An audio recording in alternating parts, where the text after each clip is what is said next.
Karena RK ada di barisan Mulyono, Pak Amin langsung lari, nggak mau mendekati.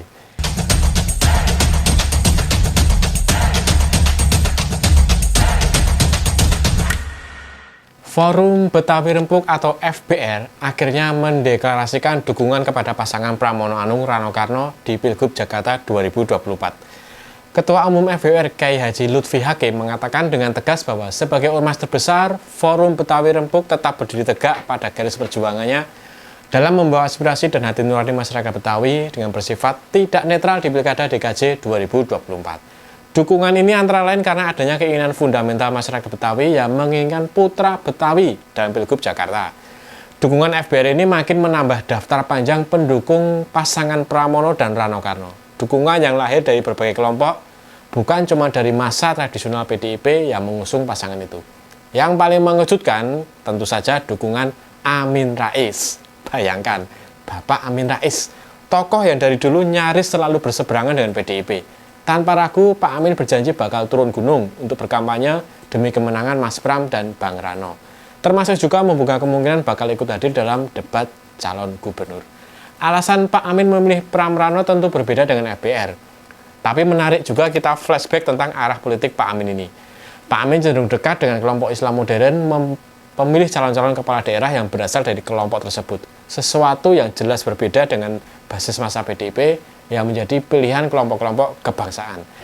Pak Amin sendiri sebelumnya menjadi pendukung Anies Baswedan. Hijrahnya Pak Amin ke barisan pendukung pasangan Pram dan Rano makin memperjelas indikasi dukungan para pendukung Anies untuk memilih Pram dan Rano. Sebelumnya, kelompok-kelompok anak abah fans fanatik Anies Baswedan sudah lebih dulu menyatakan dukungan pada Pram dan Rano. Ini jelas mengejutkan. Kelompok-kelompok yang dekat dengan Anies Baswedan ini biasanya memilih calon-calon kepala daerah yang berafiliasi ke PKS, partai yang dianggap sebagai wakil paling kafah dari kelompok Islam modern. Dalam Pilgub ini, PKS jelas-jelas mendukung Ridwan Kamil. Bahkan cawagup pasangan RK adalah Suswono yang berasal dari PKS. Mengapa ya mereka tidak mendukung RK? Padahal Ridwan Kamil sempat mengklaim mereka didukung oleh Amin Rais. Jawabannya jelas. Sudah pasti karena RK Suswono sangat tidak siap dengan visi misinya. Bisa kita lihat dari mobil curhat yang kesannya cuma mengalihkan masalah dan bukan menyelesaikannya. Ridwan Kamil sendiri karena kedapatan membuat cuitan yang menjelek-jelekan Jakarta mendadak seperti tidak lagi dipercaya omongannya. Bicara rencana dia untuk mengurai kemacetan Jakarta, RK malah dirujak dengan mengatakan Bandung saja macet parah, gitu kok mau urus Jakarta. Begitu juga ketika mengatakan halte Transjakarta akan dibuat nyaman memakai AC. Kontan semua berteriak, woi, halte Trans Bandung aja gerah dan gelap gulita. Sampai-sampai muncul aneka tayangan parodi tentang halte-halte di Bandung yang gelap itu. Yang paling banyak memang tayangan tentang halte berhantu. Ada kesan kuat sebelumnya RK terlalu percaya diri bakal lawan calon tunggal atau malah calon boneka. Jadi kesannya ini over PD mereka. Sampai kemudian putusan MK mengubah segalanya. RK Suswono tiba-tiba punya pesaing yang setara. Bahkan dengan program-program yang dianggap lebih matang, membumi dan menyasar langsung ke satuan terkecil masyarakat, yaitu level rumah tangga.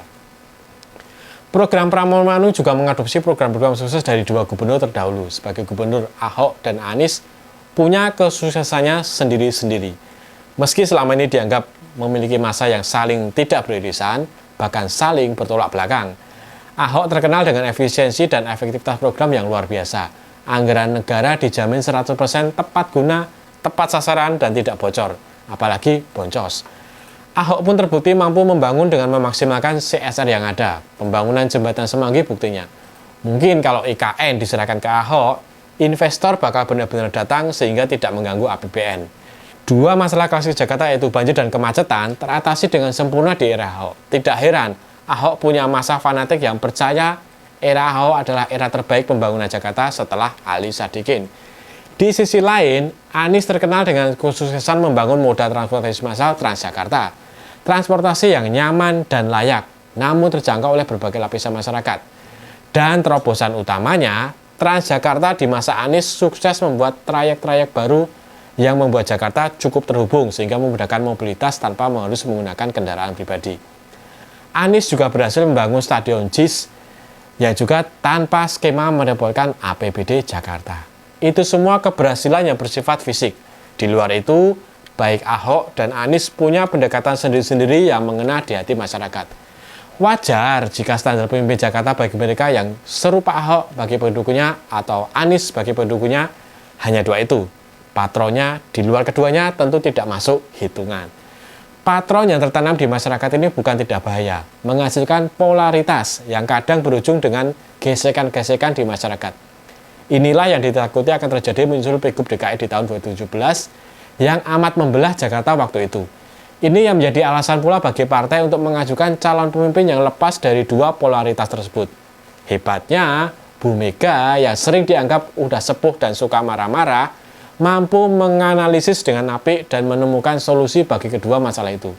Menawarkan cagup dan cawagup yang netral, bebas dari fenomena polarisasi tersebut, namun tetap menyodorkan tokoh yang berkualitas.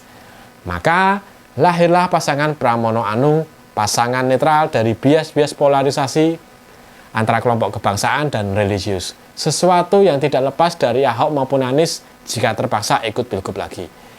RK sebagai calon dari sebelah Koalisi Indonesia Maju Plus dianggap tidak lepas dari masalah-masalah polarisasi juga. Bahkan berbahaya. RK punya riwayat gemar menggunakan materi-materi yang menyinggung SARA dalam berbicara atau bahkan berkampanye. RK pernah menyinggung LGBT. RK juga kerap menggunakan citra religius yang berlebihan. Religius dan keimanan selayaknya bukan cuma untuk dipamerkan, tetapi memang sudah menginternalisasi dalam kehidupan sehari-hari, sehingga tidak perlu dipamerkan lagi atau dipakai untuk kampanye. Dan ternyata, masyarakat Jakarta sendiri sudah mulai malas digesekkan dengan politik ala kubu-kubuan itu. Apalagi kalau pakai acara intimidasi, demo berjilid-jilid. Bagi mereka, hidup di Jakarta yang serba mahal dan serba cepat sudah berat. Jangan lagi ditambah masalah-masalah yang nggak perlu seperti berantem. Damai itu lebih asik. Lagian ini kan memilih kepala daerah. Urusannya menjalankan pemerintah sehingga melayani masyarakat sebaik-baiknya. Kampanyenya harusnya nggak jauh-jauh dari visi misi dan program kerja, bukan memilih selebriti. Jadi rasa-rasanya gimmick tidak diperlukan lagi. Maka seorang senior seperti Pak Amin Rais pun sudah paham hal ini. Tidak lagi mengedepankan pembedaan pandangan atau identitas kelompok. Memilih murni yang bisa membangun. Bahkan dalam suatu kesempatan, Pak Amin memuji Bu Mega. Bukan saja karena kelihayannya menemukan pasangan Pram-Rano, tetapi juga karena setia menjaga konstitusi dengan mencegah Mulyono berkuasa lagi 3 periode. Pak Amin yang senior dan banyak asam garam di dunia politik pasti paham. Integritas itu nomor 1. Dari integritas itu, semua paham, dimulai dengan menegakkan nilai-nilai yang benar, tidak mendukung atau bekerja sama pada pemimpin yang jelas-jelas melanggar etika, tidak jujur, dan selalu ingin mengubah regulasi untuk kepentingannya sendiri, yaitu Mulyono. Karena RK ada di barisan Mulyono, Pak Amin langsung lari, nggak mau mendekati. Pilih dengan Mas Pram dan Bang Rano, itu sudah pasti. Kita ikutan yuk, oke?